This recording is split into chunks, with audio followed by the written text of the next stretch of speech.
permettre ces moments entre les mains du Seigneur. Et demander à Thégie s'il veut bien. Seigneur, merci. Merci qu'on puisse se réunir en ton nom, Seigneur. Pour te louer, pour t'adorer, mais aussi pour t'excéder, Seigneur. Nous avons besoin de toi, Seigneur. Nous avons besoin de toi Amen. pour remettre le fardeau, Seigneur, pour des guérisons, pour tellement de choses. Alors écoute nos prières, Seigneur, s'il te plaît. Et agis pour nous, Seigneur. Sois loué, sois glorifié, Seigneur. Amen. Amen. Merci, mon frère.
Libéré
C'est si bon de louer son nom. Amen.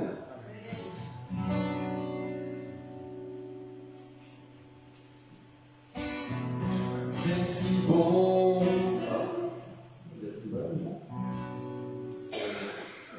Oui, simple, on l'a déjà joué.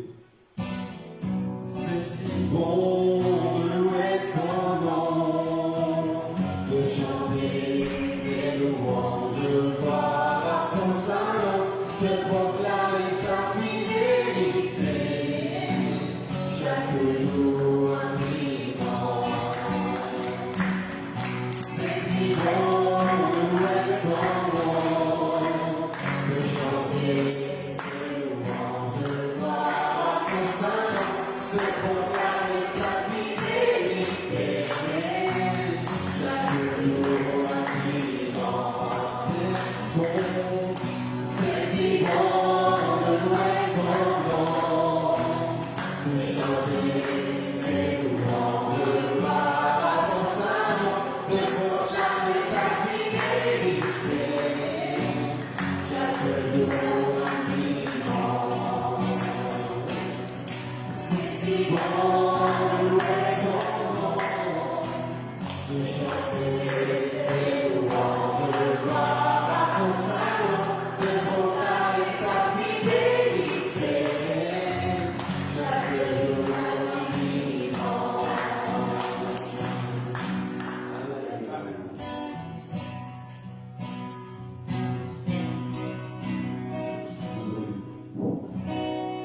Réjouis dans le nom du Seigneur.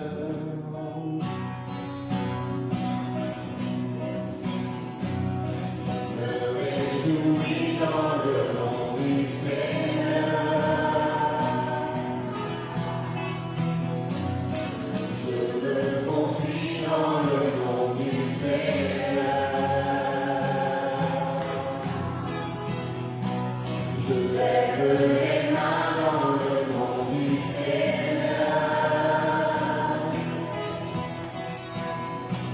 Je chante de joie dans le nom du Seigneur.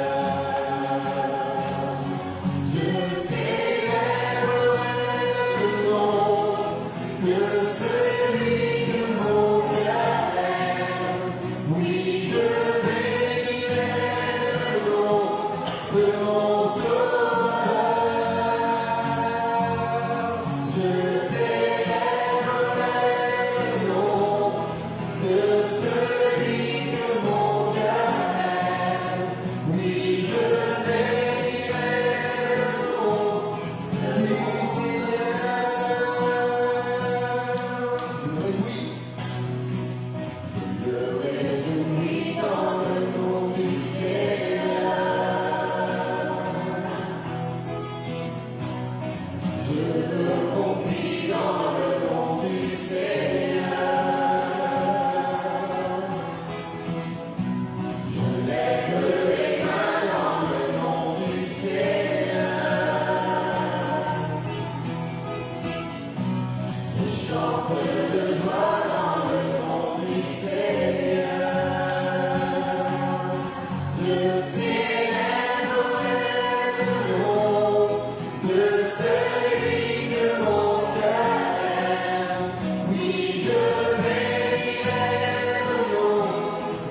Matthieu 11:28.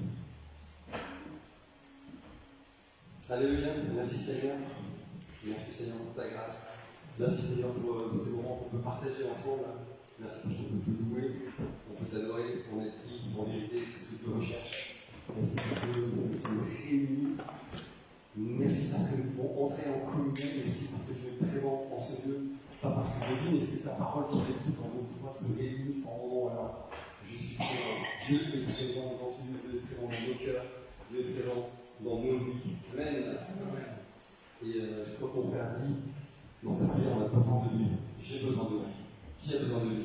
Amen, je lève la main, j'ai besoin de lui. Tous les jours, tous les jours. Tous les jours que Dieu fait, tous les jours que Dieu fait. Je vais commencer par un petit témoignage. Mardi, pardon? Amen. Bon, là, petit témoignage. Alors, mardi, je sais pas ce qui s'est passé, je suis allé au travail dans un état lamentable. J'ai eu du mal à conduire et je suis quand même arrivé jusqu'au bout. Vous savez, je suis enseignant et s'occuper de 22 enfants, quand on n'est pas en état, c'est très très compliqué. D'ailleurs, les enfants ont tout de suite vu qu'il y avait des choses qui n'allaient pas. Ils ont été vraiment super sages, ils ont été gentils. Allez bien, merci Seigneur. En vrai, je me réjouis parce que j'ai une bonne classe. Cette année, ça va. Et l'après-midi, j'ai dormi dans le canapé d'une des classes de ma collègue. Ce qui m'arrive jamais, ça m'était jamais arrivé, mais j'en pouvais plus.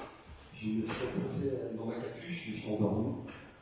Et puis mes collègues venaient voir par la fenêtre pour voir si je respirais encore. Merci des gens qui avaient peur pour moi, qui s'inquiétaient pour moi. Et puis finalement, j'ai dû rentrer à la maison et ma femme peut témoigner que j'ai dormi toute l'après-midi, toute la soirée, toute la nuit, jusque le lendemain matin, 6 heures. J'étais terrassé. Je ne sais pas par quoi. Pas de fièvre, mais en état d'épuisement. Et on a prié. J'ai quand même ouvert la Bible.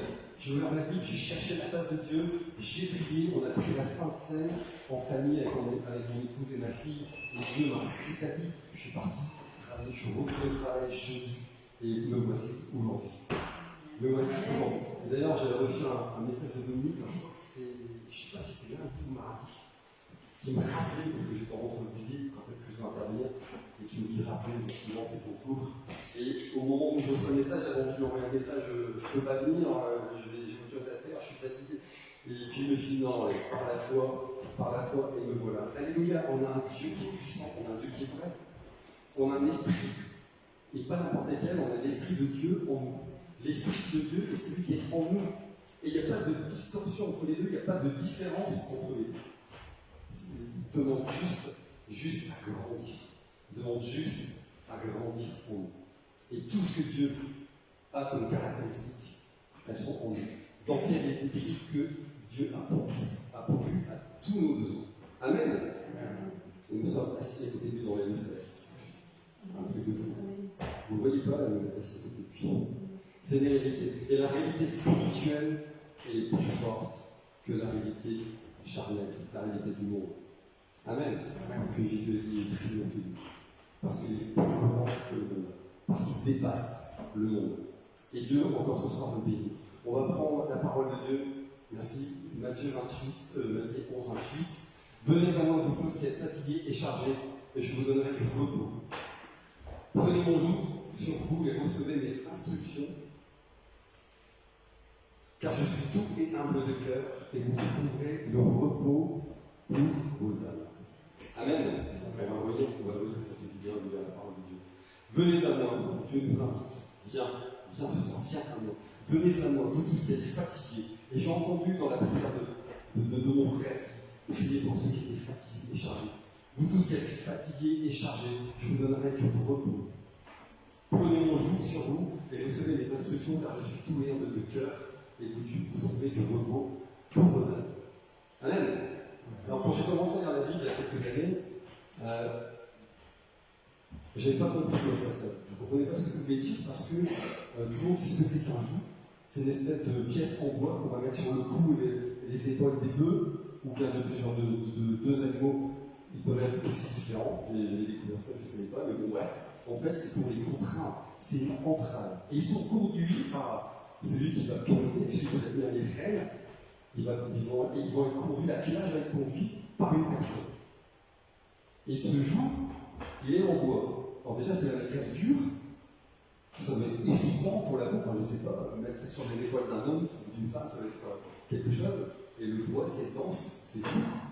Et en plus, ça entrave la liberté, ça coupe, ça entrave les mouvements, il ne faut pas se tromper. Les bœufs, quand on mettait un joug sur leurs épaules, ils ne pouvaient pas faire ce qu'ils voulaient. Et d'ailleurs, un agriculteur, souvent c'était les agriculteurs qui servaient du joug. C'était pour filer droit, faire des sillons qui sont droits. Et c'était lui qui gérait les trucs. Et moi je me demandais, mais comment un Dieu si bon, qui est mort pour moi sur la croix, qui est souffert autant, peut dire prends mon joug sur moi. Prends mon joug sur toi, pardon. Et je me disais, mais je ne comprends pas. Un joug ça fait mal, c'est lourd, c'est bizarre, je ne comprenais pas cette parole. Comment un joug peut être doux et comment un joug peut être léger. Soit si on agrémente avec du tissu, du coton, des coussins, je ne sais pas. Mais c'est quelque chose que je ne comprenais pas parce que c'est pesant. Et quand on regarde le contexte du chapitre, il y a un contexte de repentance. Et quand on dit un contexte de repentance, et même au chapitre, au verset 21, il est dit, Jésus dit malheur à toi, Chorazin, etc. Il y a même un avertissement. Malheur à toi, Chorazin, malheur à toi, Chorazin, malheur à toi, Bethsaïda, car ces miracles qui ont été faits au milieu de vous avaient été faits dans Tyr et dans Sidon. Il est en tant qu'elle se serait repentie en prenant le sac et la cendre. Et en fait, ce joug-là, il est parti. Ce joug-là, c'est dans un contexte de repentance. Et Dieu nous demande de changer de joug. En fait, il nous demande de prendre une décision. De prendre une décision pour lui. En fait, de changer de maître. De changer de directeur. De changer de conducteur. De changer celui qui va conduire nos vies. Amen. Amen. Ça appelle à un changement de vie, un changement de direction. Et ce changement de vie et de direction, ça demande un engagement. C'est les premières paroles de Baptiste d'abord et de Jésus. Repentez. Changez de vie. Portez un autre joug. Nous sommes, avant de connaître et de rencontrer Christ, sous le joug du monde. C'est le monde qui nous conduit. C'est la parole qui dit, c'est la vérité. Tous sont pécheurs, ils sont pris de la part de Dieu. Et on a tous une décision à faire, à prendre.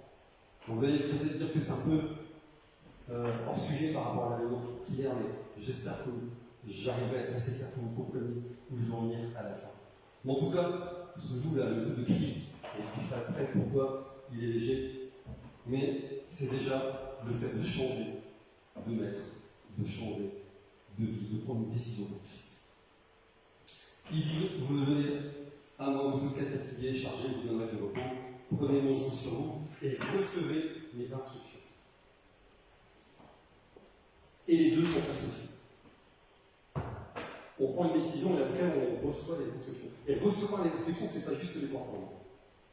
Recevoir les instructions, c'est déjà en prendre connaissance. Écoutez la voix de Dieu, parce que Dieu est un Dieu de parole. Dieu est un Dieu qui nous parle et peut vous parler chaque jour. Des fois, je me suis un petit peu attristé d'entendre des gens qui disent mais Dieu ne parle pas, moi je ne comprends pas la voix de Dieu. Mais c'est la parole de Dieu, c'est sa voix tout simplement. Donc il y a moyen de faire d'entendre sa voix tous les jours. Et ça a été rappelé par Joël d'ailleurs tous les jours. Et c'est une grâce, c'est pas une corvée, c'est une grâce. Au début, c'était une corvée pour moi. Et c'est devenu une grâce au fur et à mesure, avec le temps, avec l'enfant. Recevoir les instructions, c'est accepter sa parole, l'accepter, la garder et l'obéir. Jacques rappelle dans le chapitre 1, verset 22, mais on va regarder ça, de ne pas se contenter de l'écouter, mais de la mettre en pratique. Et ça, cette chose-là, on l'entend du début à la fin de la parole de Dieu. Que ce soit dans l'Ancien Alliance, dans l'Ancien Testament, c'est toujours écouter et mettre en pratique. D'ailleurs, dans Jean 15, il dit au verset 4, demeurez en moi. Là, c'est pour développer un peu ce que ça veut dire recevoir les instructions. Demeurez en moi et je demeurerai en vous. Mais il y a une conséquence. Quand on veut demeurer dans la parole de Dieu, quand on veut demeurer en Dieu, lui, il demeure en nous. Et quelque part, c'est marrant. Si vous demeurez en moi, verset 7, et que mes paroles demeurent en vous, donc il insiste sur cet aspect-là, demandez ce que vous voudrez, et cela vous sera accordé. Amen. Amen. Pourquoi? Parce que quand on s'aligne à la parole de Dieu, on s'aligne à son esprit. Et j'en ai parlé tout à l'heure. L'esprit qu'on a reçu, ce n'est pas un esprit où on rappelle. Quand Dieu donne, il donne toujours beaucoup plus. Quand il multiplie les pains, Il en reste encore. Il en reste encore. Si vous avez ce passage en tête, Dieu est un Dieu d'abondance et un Dieu de multiplication. On n'a pas un Dieu, pour parler un peu plus loin, on n'a pas un Dieu radin, on n'a pas un Dieu avare. Quand il donne, il donne. D'ailleurs, il a été donné jusqu'à sa propre vie sur la croix. Qu'est-ce qu'on peut faire de plus? Qu'est-ce qu'on peut faire de plus? Si vous demeurez en moi et que mes paroles demeurent en vous, demandez ce que vous voudrez. Quand on s'aligne à la parole, on s'aligne à l'esprit. Et là, il y a vraiment une résonance. Et comment être aligné avec l'esprit de Dieu si on ne connaît pas son esprit, si on ne le connaît pas? Vous allez voir qu'il y a une corrélation entre la connaissance et la vie de l'esprit. Dans 1 Jean, chapitre 5, il est écrit d'ailleurs: l'amour de Dieu consiste à garder ses commandements. Et ils ne sont pas pénibles car celui qui est né de Dieu triomphe du monde par la foi. Ce verset, il est extraordinaire de puissance, extraordinaire de vérité, extraordinaire de force. L'amour de Dieu consiste à garder ses commandements. Quand j'aime Dieu, j'aime sa parole. Quand on aime une personne, on aime aussi ce qu'elle nous dit, parce que ce qu'elle nous dit, c'est l'expression de ses pensées, de son cœur. Et vous savez que Dieu a un cœur extraordinaire. Et quand on aime Dieu, et quand on aime ses commandements, et quand on aime sa parole, eh bien ces commandements ne sont pas pénibles. Parce que notre esprit qui grandit à travers sa parole, parce que c'est écrit aussi dans la parole, que la parole nous fait grandir. Pierre dira qu'elle nous régénère.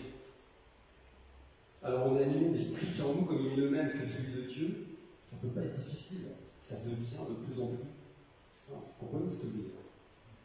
Et c'est un travail à long terme. C'est un travail de toute une vie. Ils ne sont pas pénibles parce que celui qui est né de Dieu triomphe du monde par la foi. Et vous savez, la parole est merveilleuse. La parole est merveilleuse parce que la parole est de Dieu.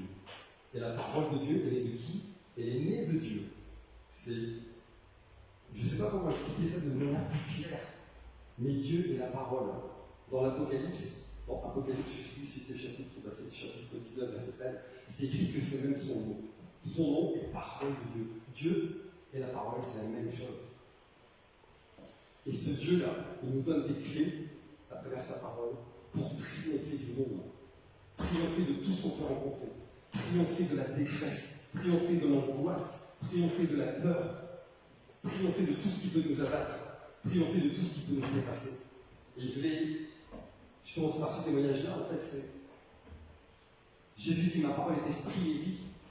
Et comme je vous ai expliqué, comme vous avez témoigné tout à l'heure, mardi, quand je suis rentré chez moi et que j'étais calme, au moment où j'ai ouvert les yeux le mercredi, ce que j'ai fait, c'est prendre la parole. Prendre la parole. Et ça a mis un feu. Prendre la parole et prier, et aussi prendre la Sainte Seine dans la soirée. Il y a une puissance dans la parole de Dieu. Amen. Dans 2 Timothée 3,7, d'ailleurs, il est dit que toute parole est inspirée de Dieu.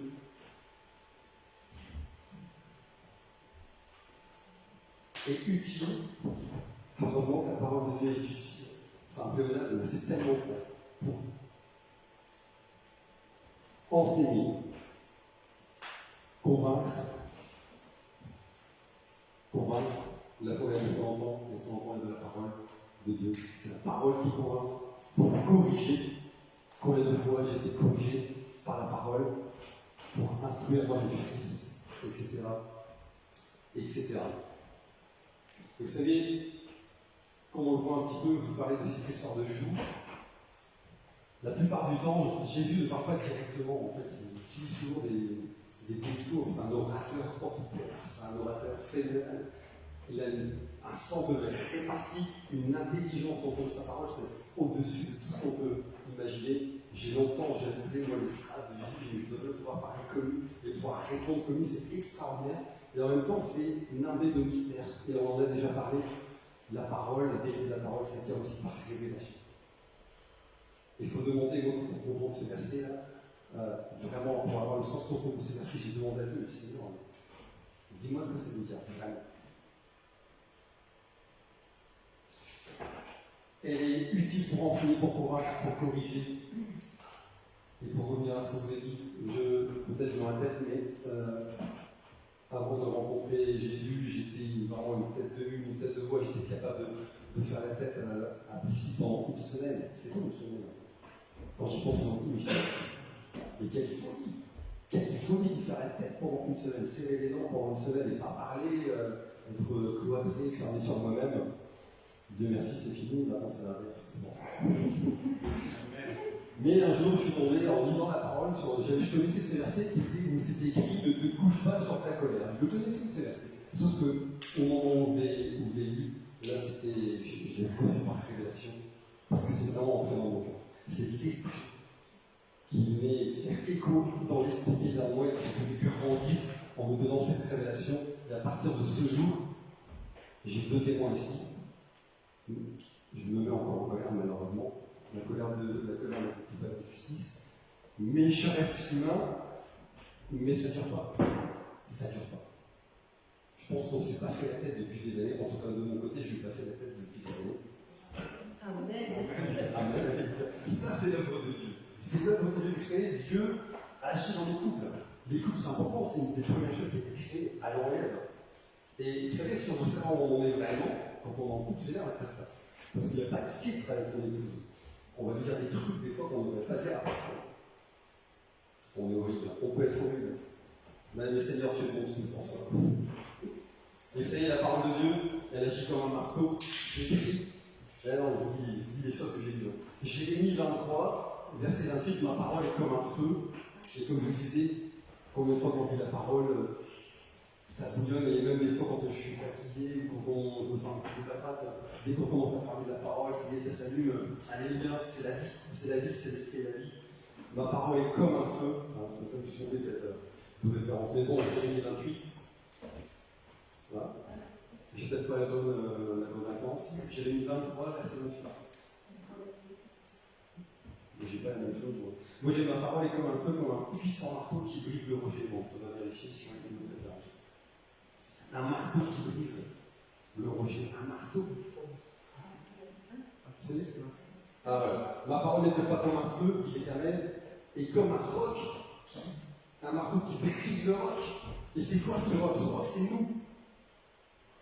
Et ce que Dieu veut, c'est briser le roc de notre cœur.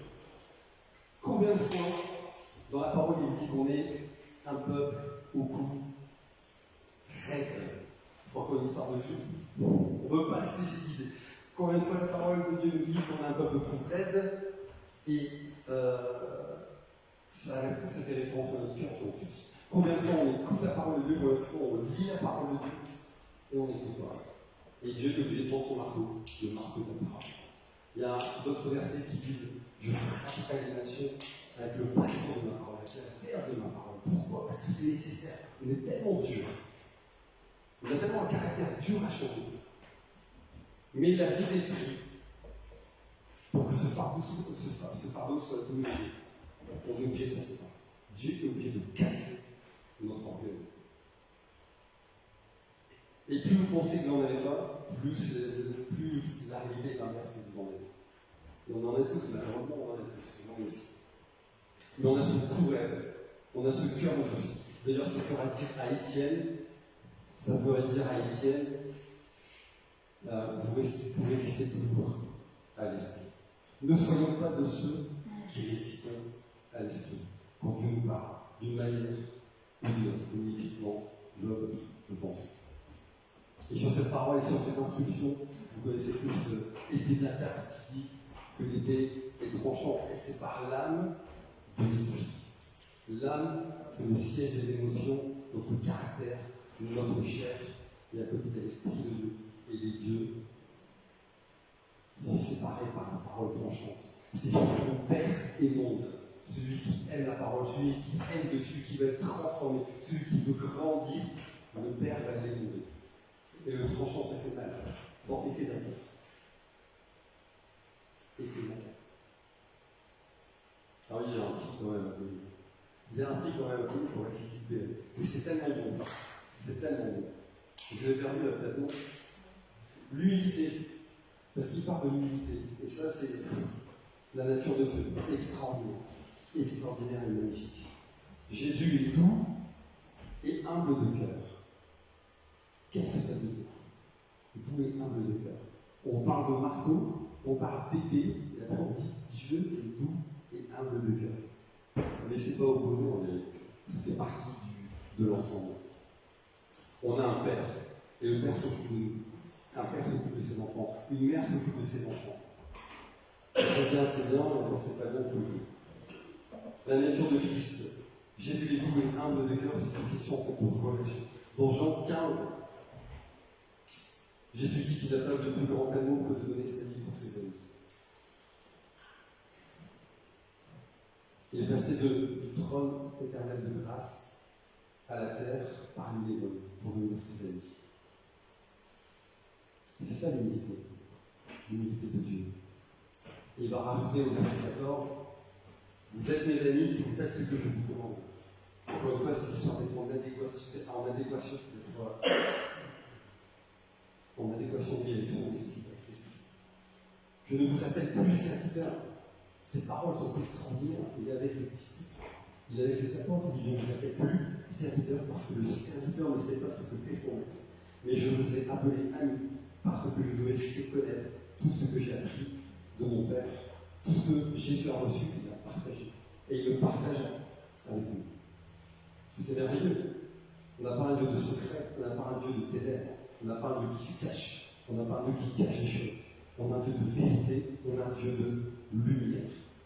Et son humilité est telle, Philippiens 2, 7 à 8, Jésus s'est dépouillé lui-même en prenant une forme de serviteur. Alors non seulement il s'est aligné sur la condition de l'homme, mais en plus il a pris entre guillemets un grade en dessous pour servir. Il s'est humilié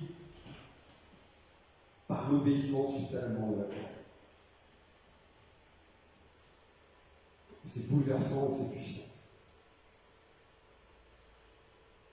Et ça m'a fait penser, c'est ma femme qui m'a rappelé, on avait une discussion avec une sœur qu'on avait visité il y a 1 ou 2 ans, je ne sais plus. Et je trouvais cette phrase magnifique, c'est vrai. Je l'avais oubliée et merci de me l'avoir rappelé ici, mais Jésus, elle avait dit dans nos conversations, c'est pour ça qu'il est toujours bon de partager autour de la parole de Dieu. C'est écrit exhortez-vous, instruisez-vous, corrigez-vous. C'est pourquoi? Parce qu'on en apprend de plus en plus, on connaît de mieux en mieux Jésus et Dieu donne à chacun des choses différentes. Et quand on rassemble, c'est un trésor. C'est un trésor qu'on met dans son cœur pour la connaissance de notre Dieu. Et elle a dit cette phrase extraordinaire. Jésus était humble parce qu'il savait qui il était. Jésus était humble parce qu'il savait qui il était. C'est extraordinaire. Il savait qu'il était Dieu, il n'avait rien à prouver en réalité. Et pourtant, il l'a fait. En faisant des miracles, des prodiges, des guérisons. Et pourtant, il l'a fait en mourant sur la croix et surtout en ressuscitant. Ça, c'est l'humilité et Jésus est notre maître, est notre modèle. Je parle pour moi, Amen. Vous entendez rien, c'est tellement dur. C'est tellement dur, mais c'est un objectif, c'est un parcours, c'est une vie, et c'est une vie riche. Il parle de repos de l'âme, c'est dans le verset qu'on a partagé. On l'a déjà dit, l'âme, c'est le siège des émotions. Et nos émotions, là, si on s'en laisse à ce qu'on vit dans le monde, alors c'est les tourments, les angoisses, la peur. La meilleure façon d'éviter tout ça, c'est de regarder moins la télé, lire plus la parole de Dieu et prier. Et forcément, ça a un impact. Jésus dirait lui-même à ceux qui vont vers Emmaüs, de quoi vous entretenez-vous? Si je m'entretiens du monde, alors je suis triste, alors je suis angoissé, alors je suis énervé, alors je suis abattu. Si je m'entretiens avec la parole de Dieu, alors je suis vivifié, parce que la parole est esprit et vie. Jean 6, 63, c'est l'esprit qui vivifie, c'est l'esprit qui donne la vie, c'est l'esprit qui donne l'élan, c'est l'esprit qui donne l'énergie. Et il dit même la chair ne sert à rien. Et cette chair-là, on va la quitter en nous. Donc les paroles de Jésus sont esprit et vie, et cette vie, cette vie dans l'esprit, elle impacte forcément notre âme. Sinon, comme Paul pourrait dire, soyez toujours joyeux. C'est impossible. Humainement parlant, c'est impossible. Humainement parlant, c'est impossible. C'est l'esprit qui nous maintient debout. En plus, vous êtes ici parce que vous avez des fardeaux, on a parlé. Vous avez des gens à cœur. Vous avez de l'amour. Forcément, quand on a de l'amour et qu'on a des gens perdus, ça nous touche. Et parfois c'est des gens proches, parfois c'est même des enfants, parfois ce sont même nos propres enfants. Et ça a un impact. Mais on réussit à vivre, on continue à vivre.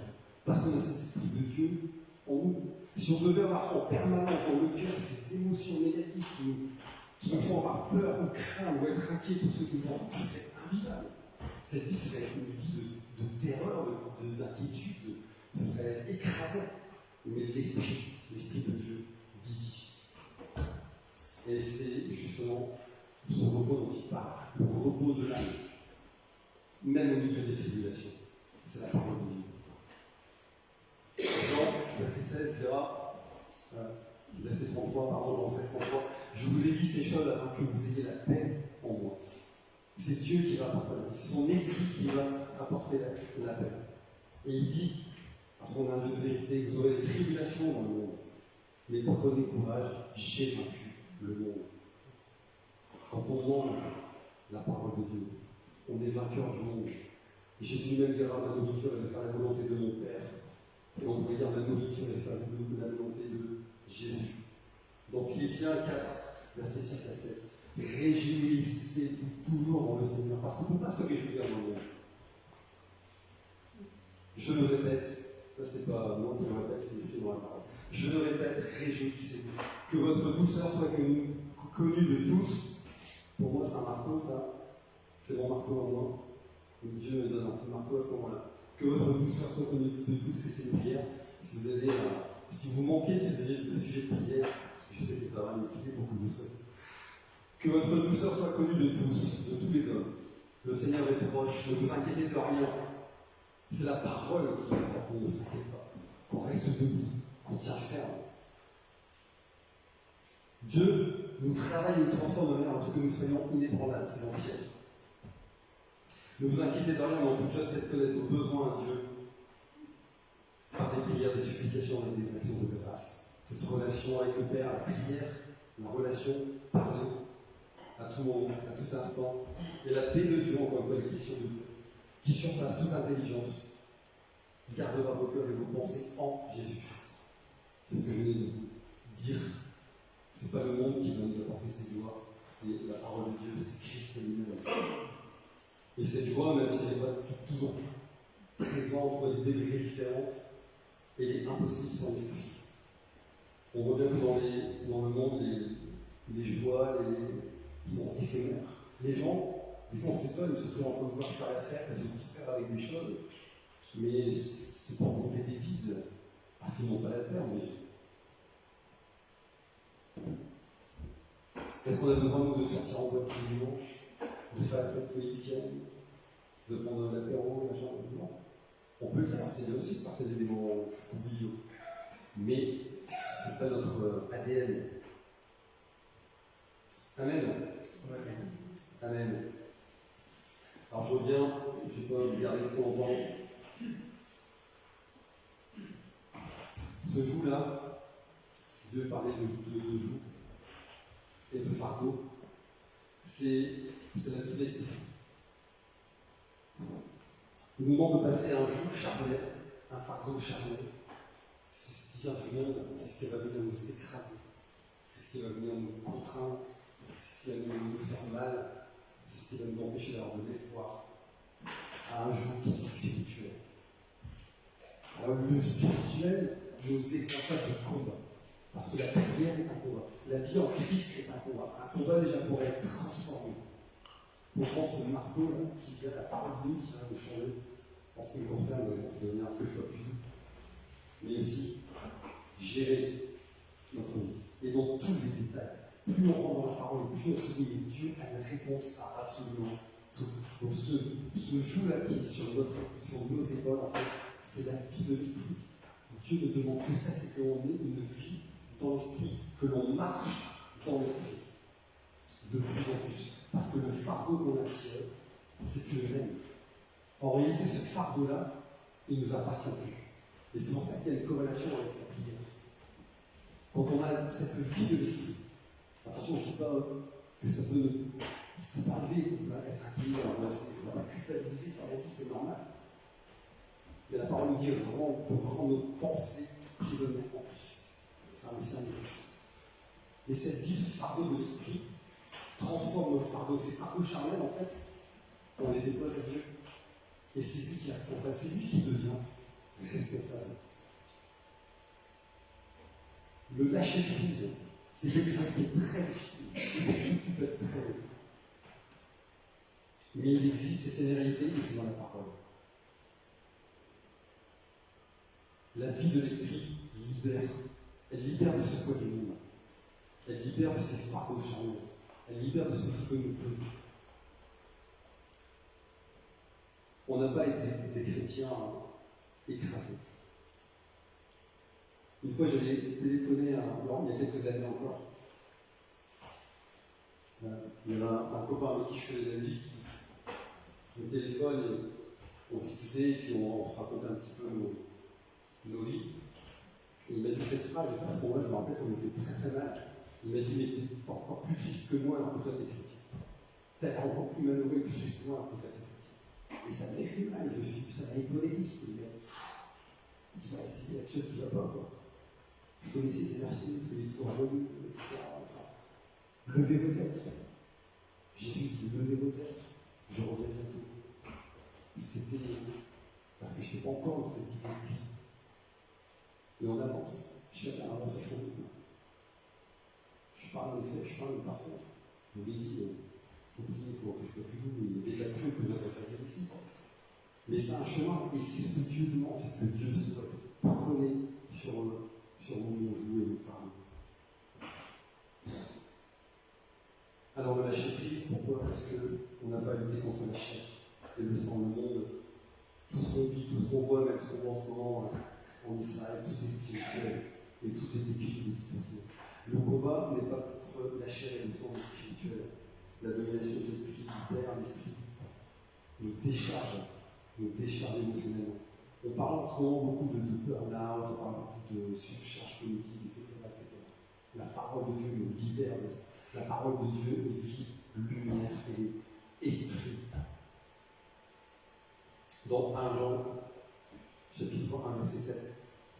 Et pour conclure, c'est écrit, si nous marchons dans la lumière, comme il est lui-même dans la lumière, nous sommes mutuellement en communion avec le sang de Jésus, son Fils, nous purifie de tout péché. Et je vais le relire parce que c'est tellement magnifique. C'est Jean 1 Jean 1, 7. Mais si nous marchons dans la lumière, comme il est lui-même lumière, comme il est lui-même dans la lumière, nous sommes mutuellement en communion, les canons. Dans Psaume 119, tu peux le dire ça, dans Psaume 119, 105, c'est écrit, ta parole est une lampe à mes pieds. Et j'en ai déjà parlé le vendredi. Ta lumière est une lampe à mes pieds et une lumière sur mon sentier. On peut remplacer le mot. C'est joli, c'est déjà ça. On se fait remplacer le mot lumière par parole. Par la parole. Oui, c'est ça. Si nous marchons dans ta parole, comme il est lui-même la parole, nous sommes mutuellement communs.